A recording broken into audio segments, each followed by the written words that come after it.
آپ علیہ السلام نے ترغیب دی کہ زیادہ سے زیادہ عبادات کرو۔ پھر دوسری چیز جو سرکار عالم صلی اللہ علیہ وسلم نے ہمیں سمجھائی وہ یہ کہ اس مہینے کے اندر جہاں اپنی عبادات پر توجہ ہونی چاہیے وہاں دوسروں کو عبادات کے لیے بھی موقع دینا چاہیے، وقت دینا چاہیے۔ چنانچہ آپ علیہ السلام نے ارشاد فرمایا من خفف عن مملوکہ، جو اپنے مملوک سے، اپنے ملازم سے، اپنے ماتحت سے کام کا بوجھ ہلکا کر دیتا ہے، جتنے اس کے کام کی بلکہ اور ہیں ان کو کم کر دیتا ہے۔ 8 اگر گھنٹے کام ہے تو 6 گھنٹے کر دیتا ہے، 6 گھنٹے کا کام ہے تو 4 گھنٹے کر دیتا ہے۔ جو بہت زیادہ مشکل کام ہے وہ رمضان میں بے وقت کر دیتا ہے، ان کو دوسرے مہینوں میں کروا لیتا ہے۔ یا جس طرح ہمارے عرب ممالک کے اندر رواج ہے کہ وہاں پہ کام کرنے والوں کو دن میں اجازت دے دی جاتی ہے کہ آپ دن میں آرام کریں، اور پھر رات کے وقت میں ان کو کہا جاتا ہے کہ چلے اب 3-4 گھنٹے آپ آرام کریں۔ تو نبی علیہ السلام نے اس کی دوسری اہمیت بیان فرمائی کہ اگر اپنی عبادات کی طرف توجہ دے رہے ہو تو ساتھ ساتھ دوسروں کو بھی عبادت کا موقع دیں، اس کی بھی فضیلت ارشاد فرمائی۔ پھر تیسری چیز کی طرف سرکار دو عالم صلی اللہ علیہ وسلم نے ہمیں متوجہ کیا، اور وہ یہ ہے کہ روزہ دار کا روزہ کھلواؤ۔ اگر استطاعت اور طاقت ہو تو روزہ دار کا روزہ کھلاؤ۔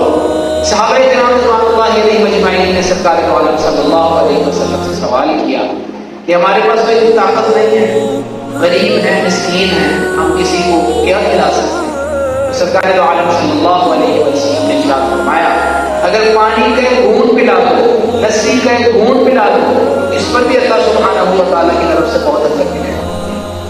تو نبی علیہ السلام نے اپنے اس خطبے میں رمضان کی اہمیت اور رمضان میں کی جانے والی موٹی موٹی عبادات کی طرف ہم متوجہ ہیں۔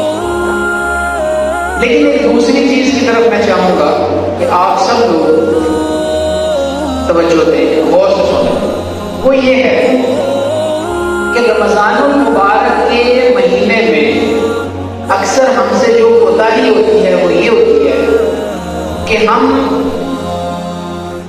عبادات کی طرف متوجہ تو ہوتے ہیں، روزہ بھی الحمدللہ رکھتے ہیں، تراویح بھی الحمدللہ پڑھ لیتے ہیں، لیکن ہم اپنی نیکیوں کو ضائع کرتے ہیں، اپنی نیکیوں کی حفاظت نہیں کرتے۔ نیکی کرنا آسان ہے، نیکی کی حفاظت کرنا مشکل ہے۔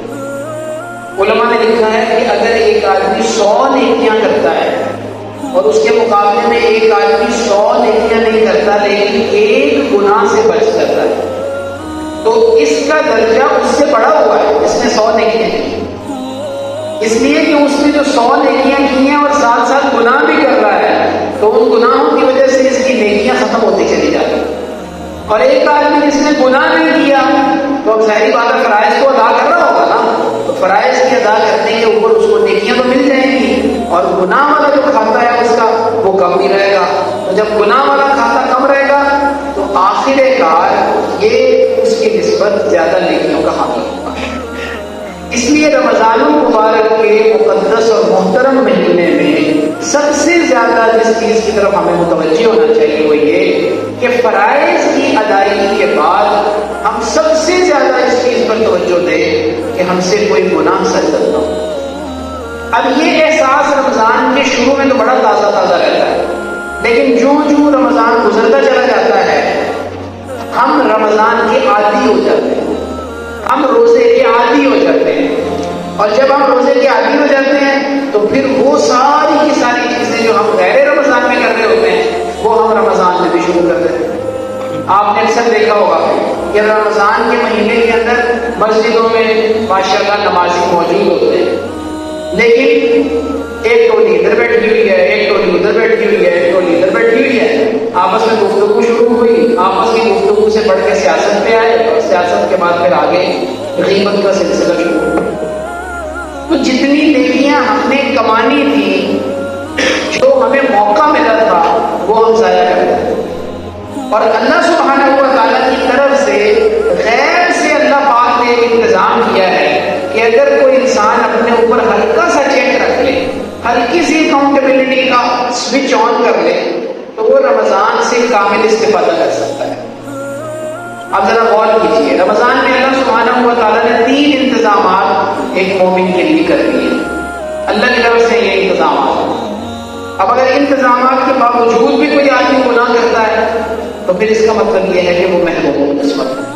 پہلا انتظام یہ کیا گیا کہ نبی علیہ الصلوۃ والسلام نے ارشاد فرمایا اذا اتاکم رمضان، جب تم پر رمضان آ جاتا ہے، یا اذا اتا رمضان، جب رمضان آ جاتا ہے، تو سرکار دو عالم صلی اللہ علیہ وسلم نے ارشاد فرمایا فتحت ابواب الجنہ، جنت کے دروازے کھول دیے جاتے ہیں، واغلقت ابواب النار، جہنم کے دروازے بند کر دیے جاتے ہیں، وسلسلت الشیاطین، شیاطین کو قید کر دیا جاتا ہے.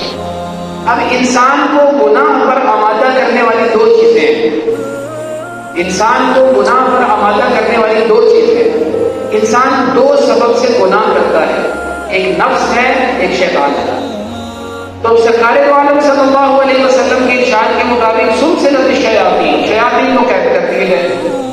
تو جس نے گناہ کروانا تھا، جس نے گناہ کی طرف ہمیں لے کے جانا تھا، وہ ایک نفس ہے، ایک شیطان ہے. شیطان کو کر دیا گیا ہے، باقی رہتے ہیں نفس. اب نبی اللہ سبحانہ و تعالیٰ کی طرف سے غیبی انتظام یہ کر دیا گیا کہ روزے میں انسان کا کھانا پینا عام دنوں کی نسبت اپنی روٹین سے ہٹ جاتا ہے. میں یہ نہیں کہتا کہ کم ہو جاتا ہے، اس لیے کم تو ہم کھاتے ہی نہیں ہیں، کم کھانے کی ہمیں عادت ہی نہیں ہے. حالانکہ رمضان المبارک سے صحیح استفادہ کرنے کے لیے ضروری ہے کہ انسان اپنا کھانا بھی کم کرے. صرف کھانے کی روٹین جو ہے نا اس کو نہ بدلے، بلکہ کھانا بھی کم رکھے.